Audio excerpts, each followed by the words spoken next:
هذا شنو هو؟ والله ما كنصب على شي واحد. شنو فردي انت في الامن؟ والله ما كنصب على شي واحد. واش انت في الامن؟ انت في الامن؟ انت بوليسي؟ لا انت شرطي.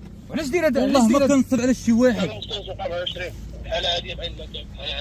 فكيف ما كتلاحظوا معنا الان كيتم التوقيف ديال واحد الشخص وهو الصديق ديالو من قبل عناصر الامن الوطني. هذا الشخص اللي عنده واحد الحزام تكتيكي او واحد الجراب ديال المسدس اللي كيوهم بين الناس على انه من العناصر الامنيه، وكيوقفهم وكيقوم بالتفتيش ديالهم الى غير ذلك من المهام اللي كتكون خاصه برجال الامن الوطني.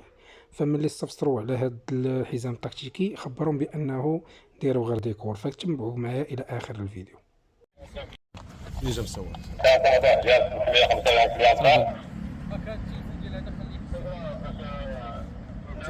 واحد قسما بالله العظيم انا خاصني بحال هكا ورش بيشهد عليه عمرنا صرنا على شي واحد. ديروا هذا ديكور ديكور وحق الله ما نكذب عليك. والله سنه